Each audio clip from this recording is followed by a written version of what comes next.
イム検討弁当 Quick test. Here are 6 different yet common ways people hold chopsticks. Can you spot the correct method?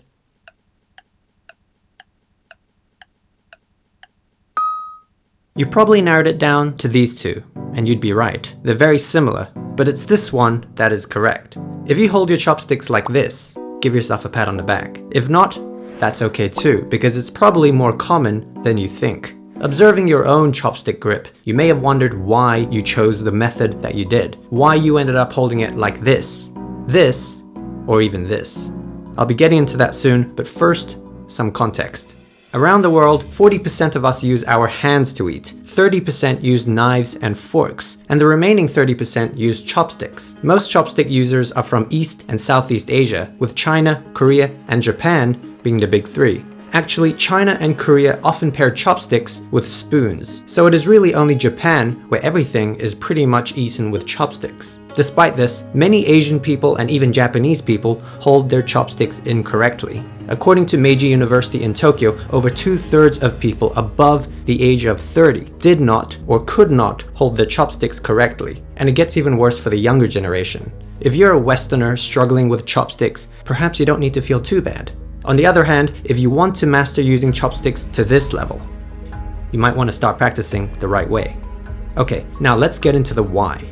Using chopsticks would have come naturally to some of you, but not so much to others. Your ability or inability can be due to a combination of factors. Here's the first one: initial hunger.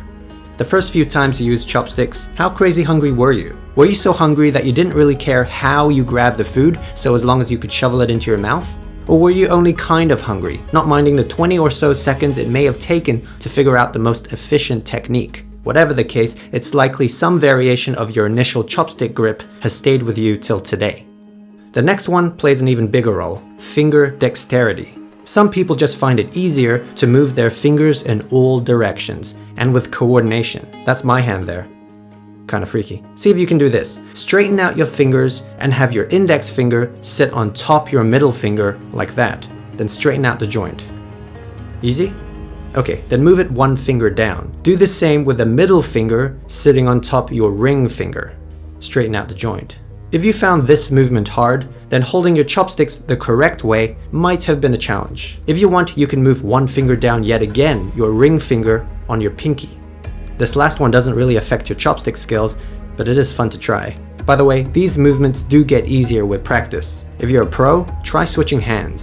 By this point, I have to stop recording for 5 minutes because of cramps. I'm back. Moving on to the next one: pencil grip. Quite often, the way you hold a pencil or pen influences your chopstick grip. This may seem obvious, as it is well known that you're supposed to hold the top chopstick similar to a pencil, with the bottom stick sliding into this position. Only the top one should be moving. But what happens if your pencil grip is wrong to start with? Maybe you hold it like this, or like this. In this case, there's a chance it will be reflected in your chopstick grip. Left-handers have it the worst though. Writing has always been an issue for various reasons, and as such, you can expect many lefties to have wackier chopstick styles. Parental guidance is also a factor. How obsessive were your parents at making sure you held the chopsticks correctly? If you have the classic Asian parents, you may have been constantly reminded. They also probably made you feel bad for using your left hand, but as a result, you likely ended up holding your chopsticks quite well, although possibly having developed parental issues along the way. Anyway, conversely, if your parents didn't really care about this kind of stuff, you might have grown up in a family of rather liberal chopstick users. This last one you might not have thought of, but the type of chopsticks you're used to could have shaped your technique. The 3 main types of chopsticks are Chinese, Japanese, and Korean chopsticks, with Southeast Asian chopsticks being quite similar to the Chinese. The Chinese chopsticks are the thickest and longest of them all, often made with bamboo or melamine, and with a thick flat tip.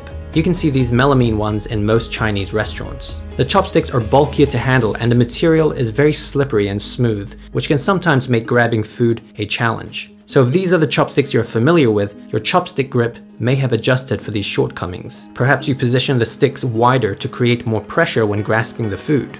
Or you hold the chopsticks higher, which can be more difficult to handle but distributes the melamine weight more adequately for the fingers. On a side note, and this is for any type of chopstick, you may see many non-Asians or chopstick newbies going the other end.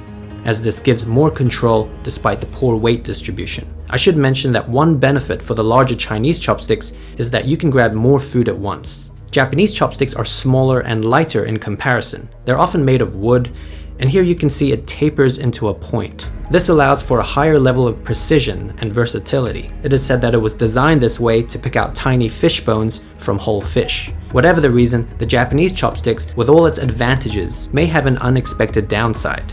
One might not always feel the need to hold chopsticks correctly, as a poor technique can still get the job done, especially since in Japanese cuisine, food is often prepared bite-sized, perfect for chopstick use. Korean chopsticks are the most difficult to use. They're flatter, have a blunt tip, and are made of stainless steel, metal, which makes it quite heavy and frictionless. I'm not as familiar with these chopsticks, so I'm not exactly sure of the relationship with different grips, but in South Korea, as with most places, you'll see a fair number of people holding it incorrectly. On a side note, if you're from Singapore or Malaysia, you'll notice many people don't see this as the correct method. Instead, it's something like this. I'm not sure how it evolved that way, but if you have any insight on the matter, let me know in the comments. Okay, let's go back for a second, back to the myriad of ways people hold their chopsticks. You may be wondering how your chopstick method stacks up with everyone else's. Is it closer to this end? Or do you hold it like a dork? I will be analyzing the 10 most common incorrect ways to hold chopsticks in a future video, so make sure you're subscribed to get that. But if you want to know the 10 reasons why Asians don't get fat, you can find that out by clicking the video on top. Otherwise, click the one below if you prefer something else. I hope you enjoyed this topic, and if you have any questions or thoughts, let us know down below. Thanks for watching, hit that like button, and stay tuned for more interesting Asian-y videos.